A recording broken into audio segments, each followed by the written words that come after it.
সুধীজন, আপনারা জানেন এতটুকু বালকের কথাই সেদিন ইন্দ্রের পূজা বন্ধ করে, ইন্দ্রজাগ বন্ধ করে ব্রজ গোপিকারা, ব্রজবাসীরা, নন্দ বাবা, বৃদ্ধ গোপগণ কৃষ্ণের কথা শুনেছিলেন।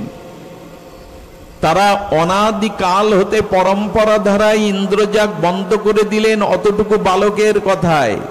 কারণ কি? আমি আপনাদের একটু কৃপা করে শ্রবণের জন্য অনুরোধ করছি। এর কারণ হলো, গোবিন্দ বলতে চেয়েছেন, এখান থেকে 5000 বছর আগে গোবিন্দ আজকের দিনের পৃথিবীর প্রেক্ষাপট দেখে বলেছিলেন, বৃক্ষকে বাঁচাও, পর্বতকে বাঁচাও, পাহাড় শৃঙ্গকে বাঁচাও। যেখানে বনাঞ্চল, যেখানে পাহাড়, যেখানে প্রকৃতি, সেখানে অন্য পূজা করা লাগবে না। বৃষ্টি এমনি আসবে, বাতাবরণ সুশীতল থাকবে, আর পৃথিবী বা দেশের ভারসাম্য থাকবে। আজ গাছ লাগাও, পরিবেশ বাঁচাও বলে বিশ্ব চিৎকার করছে, আর পৃথিবীর ওপরে যে বিরূপ এই যে প্রতিক্রিয়া চলছে, এই 5000 বছর আগে ভগবান গিরিরাজকে স্বয়ং দেবতা, স্বয়ং ভগবান রূপে পূজা করতে নির্দেশ দিয়েছিলেন। আজকের স্লোগান 5000 বছর আগে আমাদের গোবিন্দ দিয়ে গেছেন, আমরা সে কথা স্মরণ করিনি। যার বাড়িতে 10-12টা তুলসী গাছ আছে, তার বাড়িতে সহসে ক্যান্সারের ভাইরাস আক্রমণ হয় না। এটা আমার মন গড়া কল্পিত কথা নয় এই ব্যাসপীঠে বসে, এটা বর্তমান ভেষজ বিজ্ঞানীদের কথা। যার বাড়িতে ধূপের শঙ্করধ্বনি, উলধ্বনি, ঝাঁস কাসর বাজিয়ে সন্ধ্যাবেলায় হরিনাম হয়, ওই জগতের ইথার তরঙ্গ হতে তার ঘরের মধ্যে কোনো জীবাণু প্রবেশ করতে পারে না। হরিনামের ধ্বনি, খোল করতাল কাসর ধ্বনি, শঙ্করধ্বনি, মঙ্গলময় উলুধ্বনির ওই শব্দের তরঙ্গে, ওই আকাশ থেকে ইখার তরঙ্গে সন্ধ্যায় সূর্য অস্ত গেলে যে জীবাণুগুলো প্রবেশ করে, সেগুলোর মধ্যে প্রবেশ করতে পারে না। আমাদের এই শাস্ত্রের বাণীগুলোকে আমরা আজ ভুলতে বসেছি বিদায় এই দুর্দশা। গোবিন্দ বললেন, ইন্দ্র নয়, আরে কর্ম করলে কর্মের দ্বারা ফল পাবে। ইন্দ্র তোমায় কি ফল দেবে? গিরিরাজকে পূজা করো। এক হাতে নিজে পূজা করছেন, আর একই বেশে গিরিরাজ হয়ে আজ তিনি ভক্তদের পূজা গ্রহণ করছেন, প্রসাদ গ্রহণ করছেন। বৃন্দাবনবাসী ব্রজবাসীরা বলতে লাগলো, সারা জীবন ইন্দ্রের পূজা করে খোঁজ নাই, আজ একদিন কেবল আমরা গিরিরাজকে পূজা করেছি, তিনি প্রসন্ন হয়ে আমাদের কাছ থেকে প্রসাদ পাচ্ছেন। গোবিন্দ বোঝালেন, জীবন্ত দেবতাই হলো পরিবেশ, জীবন্ত দেবতাই হলো এগুলিকে রক্ষা করা। আমি জানি এসছেন ভক্তির কথা শুনতে, আমি সামাজিক আন্দোলনের কথা তুলছি কেন? সমাজ না বাজলে, পরিবেশ না বাজলে আপনি আমি বাঁচব না। এই জন্য ভগবান এই লীলার দ্বারাই জগৎকে জানিয়েছিলেন, রক্ষা করো। সুধীজন, কিছু মনে নেবেন না, এই লীলার দ্বারা একটা কথা অন্তত আমি আপনাদের জানাতে পারি, সেটি হলো আমাদের ভক্তিটা আজ অনন্য নাই। কি কথা বললাম? একবার ইন্দ্রের কাছে যাব, একবার আউলি বাড়ি যাব, একবার তান্ত্রিক কবিরাজের কাছে যাব, একবার গোবিন্দের চরণে যাব, এভাবে হয় না। এভাবে কোনোদিন প্রেম ভক্তি হয় না, নিষ্ঠা হয় না। আজ গোবিন্দের কথাতে এতদিনের পরম্পরা ইন্দ্রজাগ ছেড়ে দিল, গোবিন্দের প্রতি তাদের কত নিষ্ঠা। আচ্ছা, একটা জিজ্ঞাসা আপনাদের কাছে, ইন্দ্র যখন সামন্তমণি মেঘের দ্বারা মৃত্যুময় প্লাবন জলস্বাদ বজ্রপাত করতে লাগলেন, ব্রজবাসীরা পারতেন না পাহাড়ের উপরে উঠতে? ব্রজবাসীরা পারতেন না কোনো ছাদের তলে যেতে? কোথাও না গিয়ে সবাই গোবিন্দের কাছে গেল কেন? বলে এই হলো অনন্য ভক্তি। বাঁচতেই যদি হয় তোমার চরণ ধরেই বাঁচবো, মরতেই যদি হয় তোমার চরণ ধরেই মরবো, অন্য কোথাও যাওয়ার আমাদের জায়গা নেই গোবিন্দ। আজ আমরা 10 দিকে ছুটে বেড়াচ্ছি, আমাদের অনন্যতা নাই। গোবিন্দ বলছেন, এক অনন্যতায় আমাকে শরণ নাও। মাম একং, একমাত্র আমার শরণ নাও, আমি তোমাকে রক্ষা করব। এ বাণীতে আমাদের আশ্বাস আসেনি। আমরা 10 দিক ছুটে বেড়াচ্ছি। এই জন্য অনুরোধ করব, অনন্যভাবে ভগবানের শরণ নিন, আর কিছু করার প্রয়োজন নাই। সবাইকে মানুন, সবাইকে শ্রদ্ধা করুন, সব মতপথকে শ্রদ্ধা বা সম্মান করুন, কিন্তু মনটা, ভক্তিটা, ভালোবাসাটা এক জায়গায় দিন, ছড়িয়ে দিয়েন না। অনন্য ভক্তি ছাড়া কিছু পাওয়া যায় না।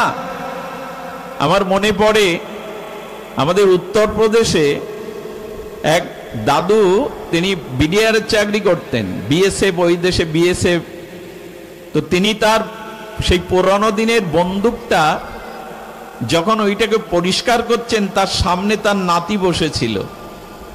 তো ওই পরিষ্কার করতে গিয়ে যেটাতে টানলে গুলিটা বাহির হয়, ওনার জানা ছিল না এর মধ্যে পুরনো গুলি পোড়া আছে। তো যখন উনি ওটা টেনেছেন, সামনে দেখতে পেয়েছেন নাতিকে, মুহূর্তের মধ্যেই উনি ছিলেন কাটিয়া বাবার আশ্রিত সন্তান। হে কাটিয়া বাবা, উদ্ধার করো। গুলি করার সাথে সাথে ওর বুকে লেগে পড়ে গেল। কাঁদতে কাঁদতে পরিবারের সবাই যখন আসছে ওকে বুকে নেওয়ার জন্য, তখন দেখছে বুকে গুলি নয়, গুলিটা দেয়ালে গিয়ে ওখানেই পড়ে আছে। কাটিয়া বাবার কাছে গেলে বলেছিল, তোদের জন্য মাঝে মাঝে গুলিও হজম করতে হয় আমাকে। কাটিয়া বাবা এমনি করেই তাদের রক্ষা করেছিলেন। আজ বৃন্দাবনবাসী গোপীরা ইন্দ্রকে ডাকেনি, ইন্দ্রের কোপে বজ্র বৃষ্টি প্রলয় করছেন সামন্তমণি মেঘের দ্বারা, কিন্তু কারো কাছে যাননি, উঁচু পাহাড়ে যাননি, কোনো বৃক্ষতলে আশ্রয় নেননি, কোনো ছাদের তলে যাননি। আমি আপনাদের অনুরোধ করব, যখনই সংকটে পড়ি আমরা, যখনই বিপদে পড়ি, যখনই জীবন সংকটে পড়ে, আমি আপনাদের কাছে নিবেদন করব, অনন্য গতিতে, শরণাগতিতে এক ভগবানকে শরণ নিন। ভগবান আপনাকে রক্ষা করবেই। আজ আমাদের এই মন্ত্রটি নিতে হবে, অনন্য শরণাগতির দ্বারা ভগবান অবশ্যই তাকে রক্ষা করবে। কাশীতে এক সাধক ছিলেন, তিনি ভগবান শিবের আরাধনা করতেন।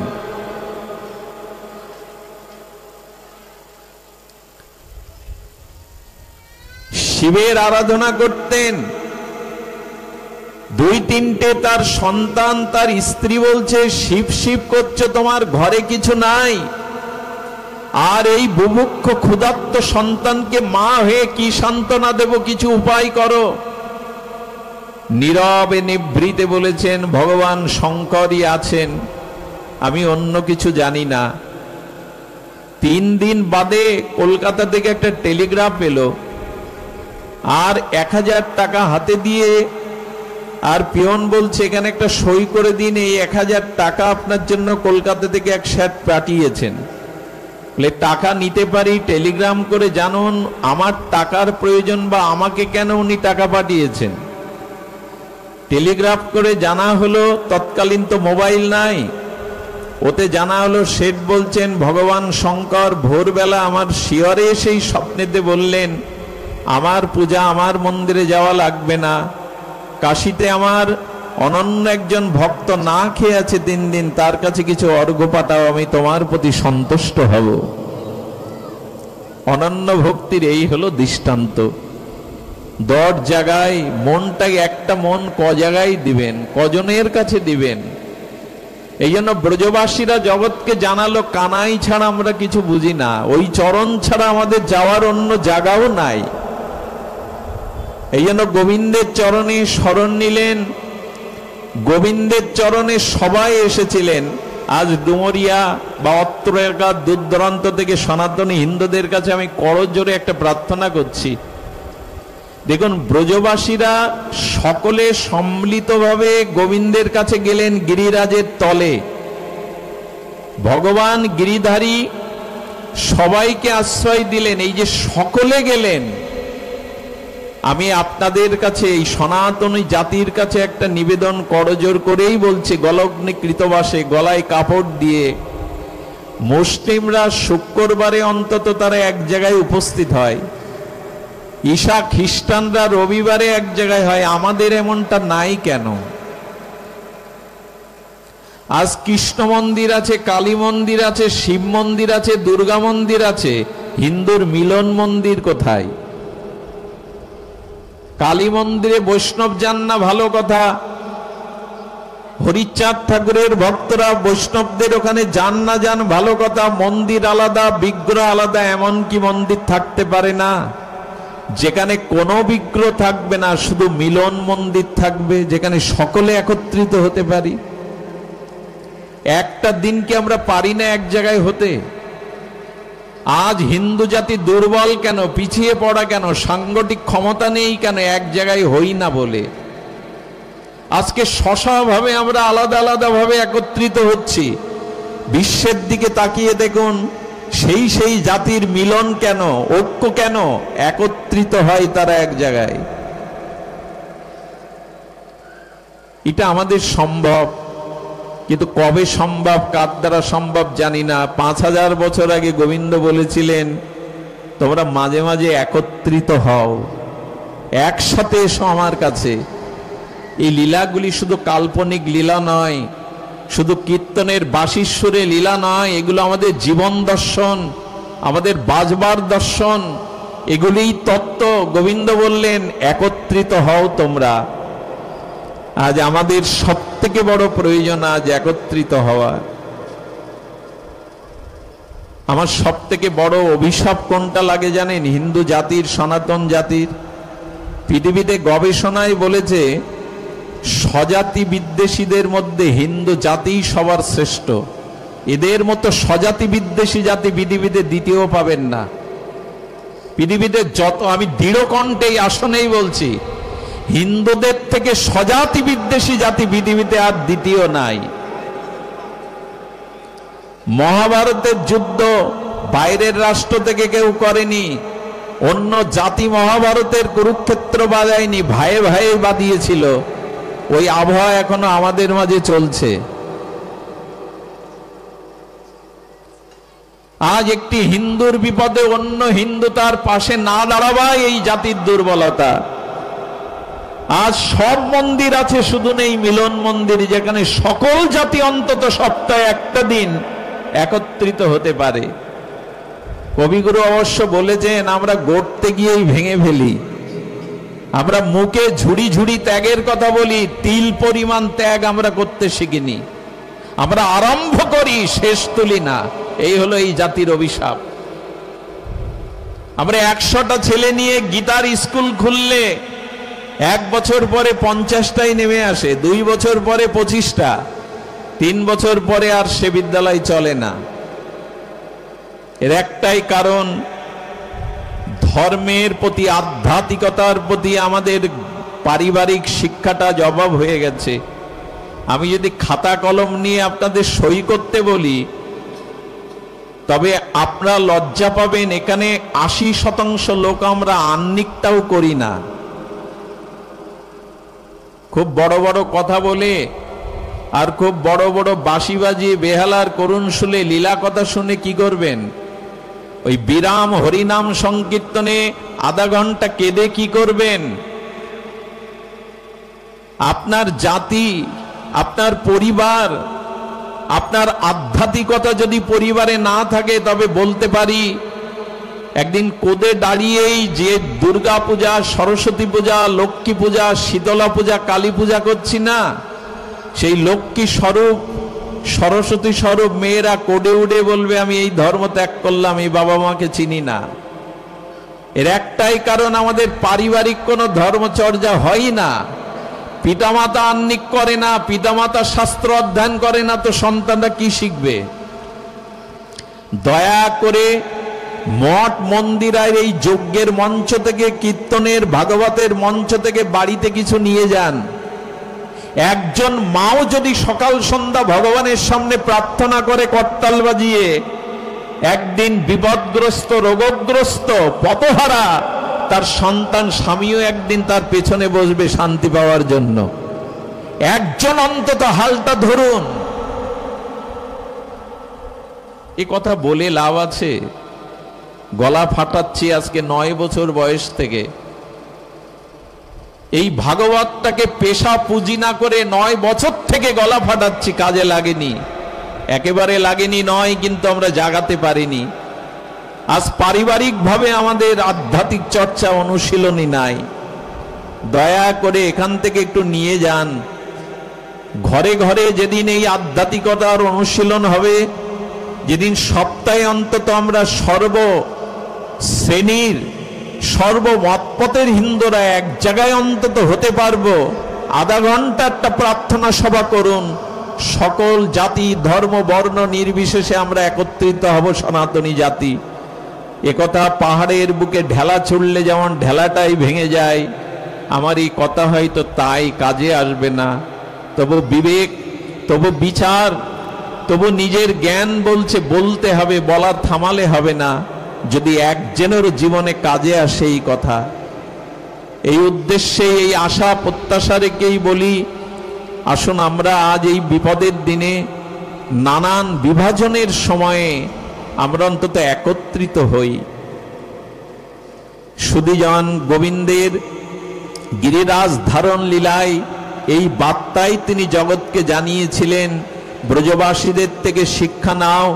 তারা গোয়াল বাল, আজকে তারা গাভী, আজকে বালকগণ, রাখালগণ, পিতামাতা, রমণীগণ সকলে একত্রিত হয়ে আমার ছায়াতলে এসেছে। তোমরা পারো না?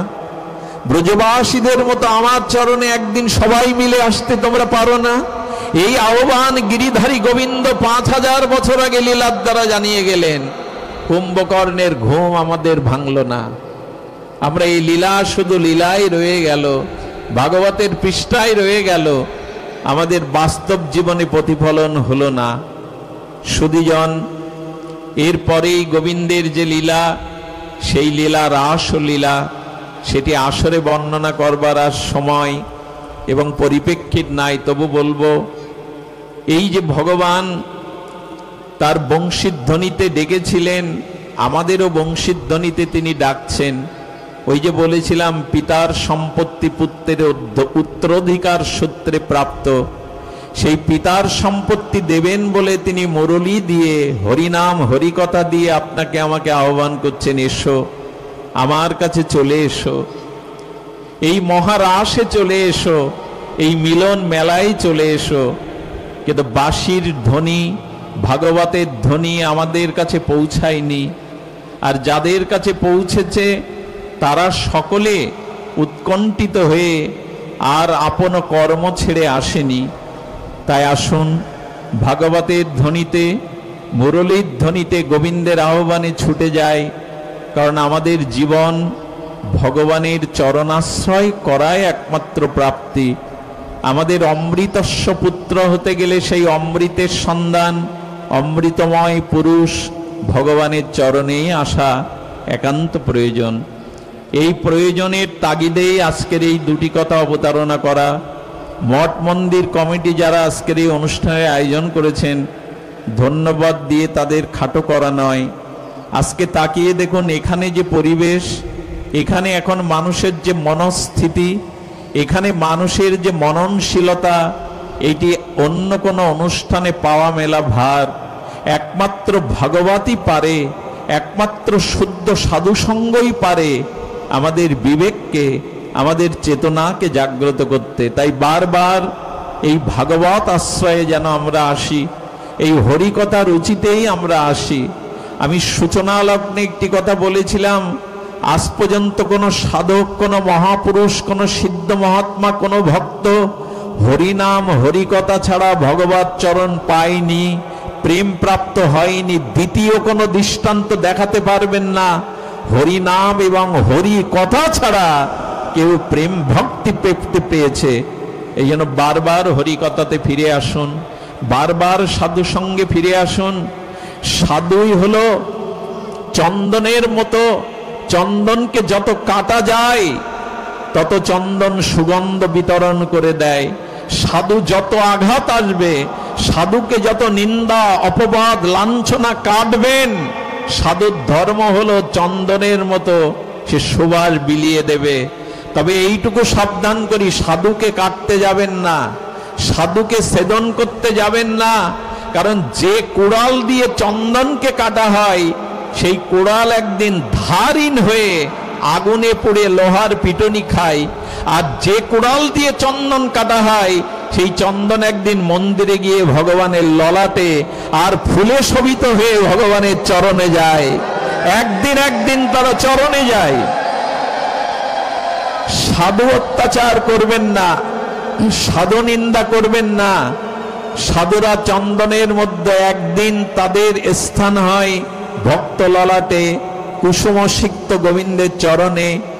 আর কুড়ালের অবস্থা হয় ওই জং ধরা আর ক্ষয়ে যাওয়া স্থানে আগুনের মধ্যে, আগুনের আঘাত, লোহার আঘাত পাওয়ার জন্য। তাই সাধু সজ্জনের প্রতি অত্যাচার নয়, সাধু সজ্জনকে মান্যতা দিয়ে, ভগবতকে মান্যতা দিয়ে আসুন। আমরা ফুলগুলো গোবিন্দের প্রেমের গলায় মালা হতে পারি কিনা, ব্রজের দিকেই আমাদের দৃষ্টি থাক, যুগল ভজনেই আমাদের মন নিবিষ্ট হোক, হরিকথাতেই আমাদের আসক্তি জাগুক। আজ এইটুকুই।